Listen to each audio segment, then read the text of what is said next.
నేను దమ్మపేటలో 3-1 సీడ్స్ గారి దగ్గర MT 1262 రకం తీసుకొని సాగు చేయడం జరిగిందండి. 150 రోజుల పంటకాలం ఉండేది యాక్చువల్గా. కానీ మా పొలం 60 రోజులకి 90 రోజులు కోతకు తయారైపోయి కొయ్యటానికి వీలు లేక చాలా నష్టపరిచారండి. నాకు దిగుబడి అయితే 19 బస్తాలు వచ్చింది, 45 బస్తాలు వచ్చింది.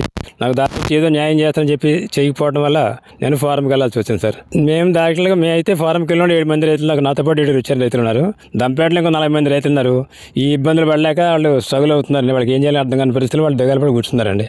నేను 8 గంటల సీడ్ తీసుకున్నా సార్ దమ్మపేటలో లోకల్లో ఒరియాక సాయానికి.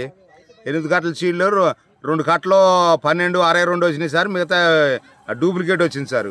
మొత్తం ఒకటే నారుమళ్ళు కలిపి పోసినాక అది 150 రోజులు రావాల్సిన పంట 90 రోజులకి వచ్చింది సార్. 90 రోజులకి ఏంటనే మళ్ళీ ఫీల్డ్ ఆఫీసర్ 4 నెలలు తీసుకొస్తే సీడ్ వాళ్ళని పిలిపించారు సార్. సీడ్ వాళ్ళని ఏదో నష్టపరిహారం కడితే మీకు గోల్ చేయొద్దు ఇదని అన్నారు సార్. అన్నాక మేము సీడ్ వాళ్ళని కాకేసినాక 2 నెలలు 3 నెలలు అవుతుంది సార్. ఏది మాకు ఇంత నష్టపరిహారం ఇస్తున్నాని సీడ్ వాళ్ళు రావట్లేదు, ఒక అధికారులు రావట్లేదు, ఎవరు రావట్లేదు సార్. మేము రేపు తొమ్మలాసరా గారి దగ్గరికి వెళ్దాం అనుకున్నాం సార్. ఎక్సైజ్ సంబంధించిన సార్గా ఆయన దగ్గరికి వెళ్ళి మా బాధలు ఏది చెప్పుకుందాం అనుకున్నాం సార్. 90 రోజులకి వచ్చేసింది సార్. లోనికి వెళ్ళి కొయ్యటం కుదరక ఇక అట్ట వదిలేసినాం సార్. 8 ఎకరాలు వేసినాం. 8 ఎకరాలలో 12.62 అని సీడ్ తెచ్చినండి. ఆ సీడు అది పేకెత్తనమాట. అది మరి మాకైతే తెలియదు. అది 5 నెలలకు వస్తా అన్న పంట 3 నెలలు వచ్చింది. అది మేము కలబెలకం వేసి అయిపోయింది.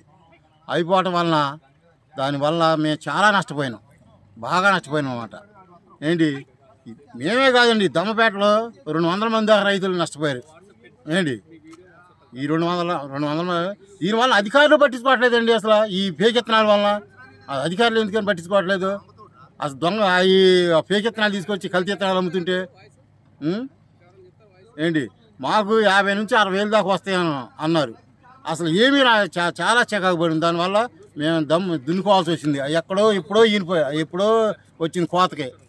ఏంటి అవి రాలా ఇవి రాలా అనవసరం మా బాగా చికాకు పడ్డాయి ఈ సంవత్సరం. మేము ఎకరానికి మేము 70,000 రూపాయలు నష్టమైంది మాకు. 8 ఎకరాలు వేసాను. మాకు ప్రభుత్వం వారు మాకు న్యాయం చేయండి. ఇక అది మేము అంతే మేమేం అంటలేదు.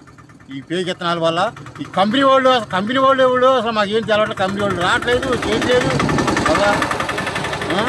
ఎన్నిసార్లు మొరపెట్టుకున్నా కంపెనీ వాళ్ళు కూడా పట్టించుకోవట్లేదు మా వల్ల. పేరు అఫ్జల్ బేగం అండి. నేను ఈ అశ్వరావుపేట నియోజకవర్గానికి వ్యవసాయ సహాయ సంచాలకురాలుగా పనిచేస్తున్నాను. ఇక్కడ దమ్మపేట మండలంలో ముఖ్యంగా ఒక 20 మంది రైతులు అక్కడున్న లోకల్ లైసెన్స్ సీడ్ షాప్ నుండి MTU 1262 అనే వెరైటీ ప్యాడీని అంటే వరిని తీసుకెళ్ళి జూలై నెలలో వేసుకోవడం జరిగింది. అయితే ముఖ్యంగా ఈ వరికి ఉన్న లక్షణం ఏంటంటే 150 నుండి 155 రోజుల పంట ఇది. ఈ రైతులు తీసుకెళ్ళి వేసుకున్న తర్వాత వాళ్ళకి అక్టోబర్లోనే అది మెచ్యూరిటీ పంట అంటే కనబడింది. మెచ్యూరిటీకి వచ్చేసింది. ఏంటి వాళ్ళు ఇచ్చింది దీర్ఘకాలిక పంట కదా, మరి మనకి ఇంత 120 రోజుల్లోనే షార్ట్ డ్యూరేషన్లోనే వచ్చేసింది అని మాకు కంప్లైంట్ ఇవ్వడం జరిగిందండి. అక్టోబర్ 11వ తారీఖున ఇచ్చారు. అయితే నేను మరియు సంబంధిత మండల ఏవో కలిసి వెళ్ళడము, రైతుల పొలాలకు వెళ్ళడము జరిగింది. ఈ 20 మంది రైతుల్లో మాకు ఒక 10 మంది కంప్లైంట్ ఇచ్చారు. మేము ఆ రైతుల పొలాల్లోకి వెళ్ళి చూస్తే వాళ్ళు ఇచ్చిన కంప్లైంట్ వాస్తవమే. ఈ పక్కన పొలాలంతా దీర్ఘకాలిక పంట వేశారు. వీళ్ళు కూడా దీర్ఘకాలిక పంటనే ఆ రకాన్ని వేయడం జరిగింది, MTU 1262. కాకపోతే వీళ్ళది తొందరగానే మెచ్యూరిటీకి వచ్చేసింది పంట. అప్పుడు వీళ్ళు ఈ పంటని హార్వెస్ట్ చేయడం కూడా కష్టం. కోత కోయాలి అంటే మిగతా పొలాలన్నీ దాటుకుంటూ వాళ్ళ పొలానికి వెళ్ళాలి. మిగతా పొలాలంతా దీర్ఘకాలిక, ఇంకా అప్పుడే పొట్టకు రావడము, ఇంకా ఈనలేదు మిగతా పొలాలు. వీళ్ళ పొలాలు ఈనేసింది, ఇంకా ఒక 10 రోజులైతే కోసేయాలి మేడం, ఆ స్థితిలో ఉంది అనడం జరిగింది.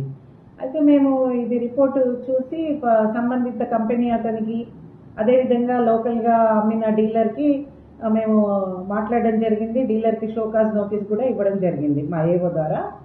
అంతేకాకుండా ఈ రకంలో ఏమన్నా కల్తీ ఉందా అనేది చూడమని చూసి దాన్ని పరిశీలించి చెప్పవలసిందిగా ఇక్కడున్న KVK శాస్త్రవేత్తలకు కూడా మేము చెప్పడం జరిగింది. మా డిస్ట్రిక్ట్ ఆఫీసర్ గారు కూడా వాళ్ళకి లెటర్ రాస్తే కేవీకేకి సంబంధించిన శాస్త్రవేత్తలు కూడా వచ్చారు. ఈ సంబంధిత రైతుల పొలాల్లోకి మళ్ళీ మేమందరం వెళ్ళి చూడడం జరిగింది. వాళ్ళు ఇచ్చిన నివేదిక ఏంటి అంటే, శాస్త్రవేత్తలు ఇచ్చిన నివేదిక ప్రకారం కూడా ఈ రకం 150 నుండి 155 రోజులకి మనం మెచ్యూరిటీకి వచ్చి హార్వెస్ట్ చేయాల్సింది, కానీ వీళ్ళకి 120 రోజులకే వచ్చింది. కాబట్టి ఇందులో కొంత కల్తీ విత్తనం కూడా మాకు కనబడుతుంది అనే నివేదిక శాస్త్రవేత్తలు కూడా ఇవ్వడం జరిగింది. ఇదే మొత్తము యాక్షన్ ఏంటి, మేము ఏమేమి చేశామనేది మేము రిపోర్ట్ కూడా నివేదిక కూడా డిస్ట్రిక్ట్ ఆఫీసర్ కూడా పంపడం జరిగింది. తీసుకున్న విత్తనాలు ఏంటి అంటే, కరీంనగర్లో వరుణ్ సీడ్స్ అనే అక్కడ ప్రాసెసింగ్ జరుగుతుంది. అక్కడ నుండి బ్యాగ్స్ వీళ్ళ ఇక్కడ మన లైసెన్స్ సీడ్ డీలర్స్కి వాళ్ళు పంపడం జరుగుతుంది. అక్కడ నుండి వీళ్ళు రైతులు కొనుక్కోవడం జరుగుతుందంట. మేమైతే పై అధికారులకి ఈ విషయాలన్నీ తెలియపరచడం జరిగింది. మరిన్ని వీడియోస్ కోసం ఛానల్ ని సబ్స్క్రైబ్ చేయండి, లేటెస్ట్ అప్డేట్స్ కోసం వాట్సాప్ ఛానల్ ని ఫాలో చేయండి అండ్ లింక్ డిస్క్రిప్షన్ లో ఉంది.